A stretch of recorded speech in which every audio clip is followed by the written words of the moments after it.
The midterm elections are over, and now the economy can get back to normalcy. Maybe not. Welcome to SRT Live. I am your host, Sean, with the Sean Richard Mortgage team here at Guaranteed Rate. And thank you so much for joining me. If you're watching in the Powerhouse Facebook group, Powerhouse Real Estate Facebook group, thank you so much for being an amazing part of our community. And if you're watching on the Powerhouse YouTube channel, make sure to hit that subscribe button so that way you can get up-to-date real estate and economic news at your fingertips. All right, so we have some phenomenal news to get to today. I've got some great news for you on the mortgage and housing front. We're going to dive into that. We're talk a little bit about the midterm elections. Going to stay politics free on this one. But since it is such a big impact or a big component of our economy, especially right now, I would be remiss if we didn't address it. So let's dive in and talk about the weekend review.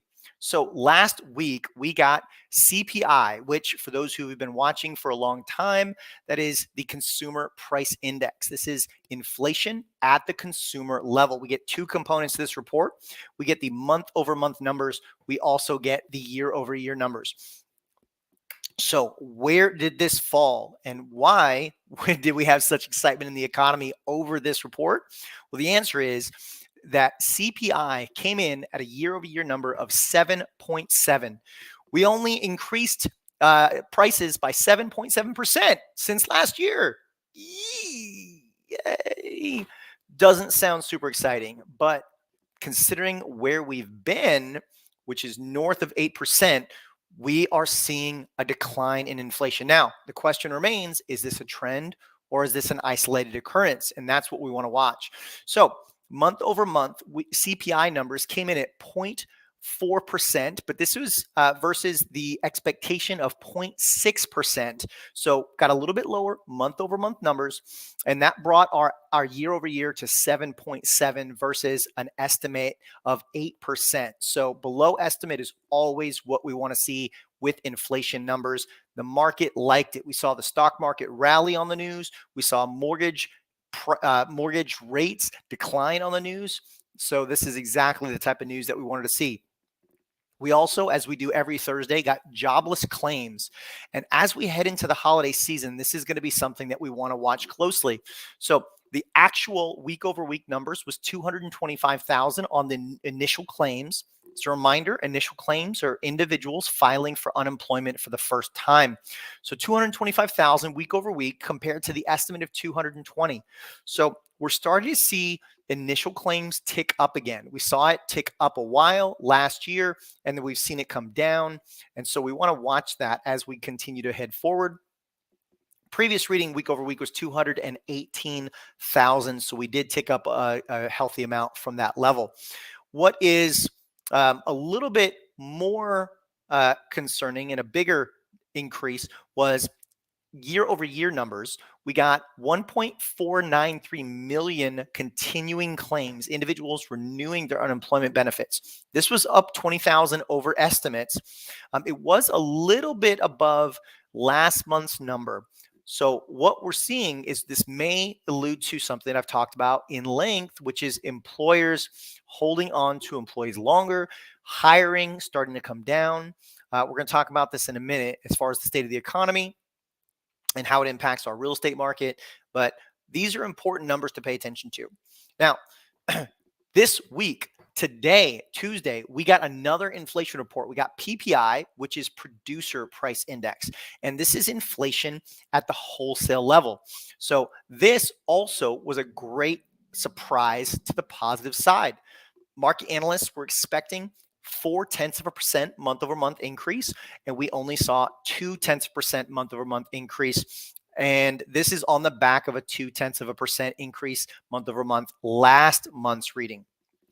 This brought the year over year reading to 8%, 0.3 below the 8.3% that market analysts were looking to see. So again, another really good inflation report.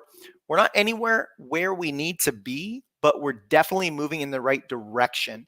And that's what we want to see as far as a trend. Now, what's nice about the Producer Price Index is a lot of times this is indicative of the next Consumer Price Index. inflation at the wholesale level, some of that decline or increase in cost could be passed on to consumers. And so we may see that in the upcoming consumer price index report in November for the month, I'm sorry, in December for the month of November.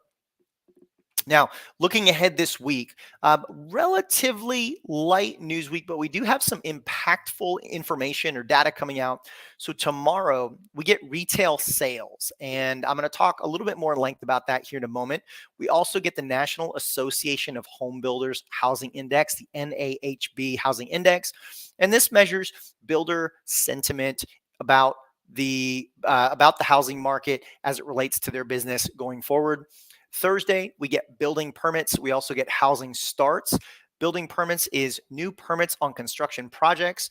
Housing starts is constructions for single family houses and buildings. So, like apartments, things like that, that count as one. So, we're going to get building permits and housing starts on Thursday, as well as our typical jobless claims. And then on Friday, we're going to get existing home sales. And this is going to be a big one. Existing home sales makes up 90% of our housing market. And so this is going to be an important number to watch and see where we're trending for the market, the national sales market. All right, just a quick note. Core CPI last week came in at 6.3%. So real quick, I'll backtrack a little bit. So you have headline CPI, Consumer Price Index, which takes into consideration everything. Core CPI strips out food and energy, and that's because the Fed does not feel like their monetary policy has the ability to influence food and energy. There's a lot more factors that go into the cost of food and energy, and so they don't feel like their monetary policy has the ability to influence that on a large scale. So core CPI is really one of the main focuses of the Fed, and that came in at 6.3%, still well above the Fed's target of 2%, but again, moving in a positive direction.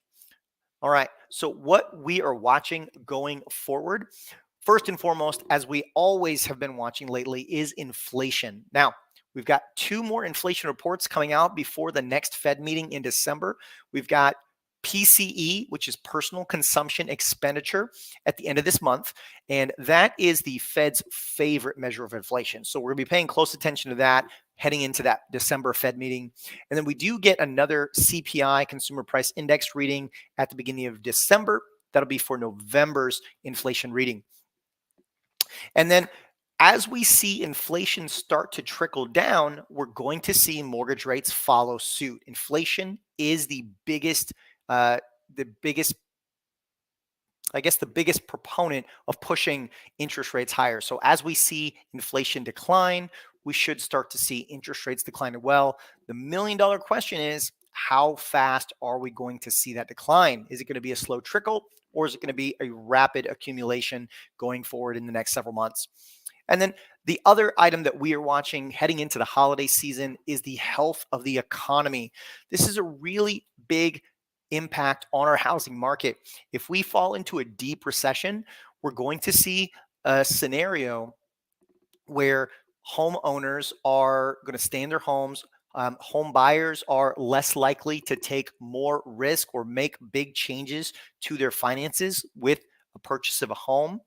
There could be some additional selling that comes with a recession if people feel like they have the need to get out of the current home that they're in, lower their costs due to a job loss. But in general, if we see a recession, we will likely see a little bit of a slowdown in the housing market, depending on the depth and the breadth of that recession. So a couple key things that we're going to be watching as we look at the economic outlook going forward into the holiday season. First is going to be retail sales. This is the time of year where sales really start to ramp up heading into the holiday season. That's really been going on for probably a couple of months, or month and a half so.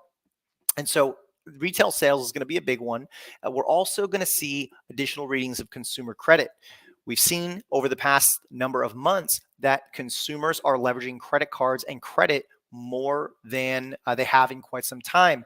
And so that's putting consumers in a position where, do they have sufficient funds to be able to continue their normal spending habits heading into the holiday season? Again, this is going to impact retail sales. Is everything going to go on credit cards and we're going to see those consumer credit usage continue to climb? Or are consumers going to say, you know what? I've really put myself in a position with my credit, and I really need to scale back on spending and help reduce and start reducing some of this debt. Something to watch. And then lastly is going to be jobless claims. As we head into the holiday season, we're going to continue to see holiday hiring, and that's really at an entry level position for the most part. So the question is, as we see the jobless claims numbers moving forward, we're going to have to dig a little bit deeper and not look just at the headline number. We're going to have to take a look and see what makes up those numbers, so that way we know how much of that is coming from the holiday season or post-holiday layoffs versus the layoffs that we've seen in recent weeks and in the news on upcoming. We've seen a number of major players in the economy come out and indicate that they've got layoffs. We saw Twitter with some layoffs. We have Facebook or Meta indicating that there's going to be some layoffs. Amazon. So we're this filtering through to the jobless claims report is going to be something that we want to watch going forward. And all of this comes back full circle to talk about the health of the economy. And depending on that health of the economy, that's going to influence to some extent how our housing market is going to look in the next 3 to possibly 6 months.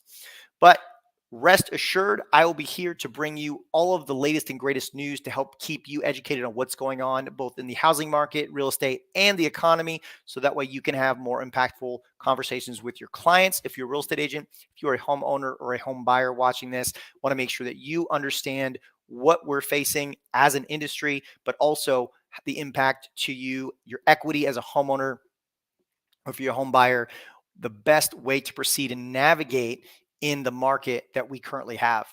So that is all I have for you today. I do want to mention one last thing. I've got a special event coming up in January for real estate agents, and this is going to be a video marketing for real estate agents. If you're not doing video, I guarantee you that your competition is. So check it out. I'm going to look out for communication in the coming weeks about the video marketing class in January. Looking forward to sharing some fantastic content with you. Until next time, I am Sean with the Sean Richard Mortgage team. Thanks so much for tuning in to SRT Live. Have an incredible rest of your week. Take care.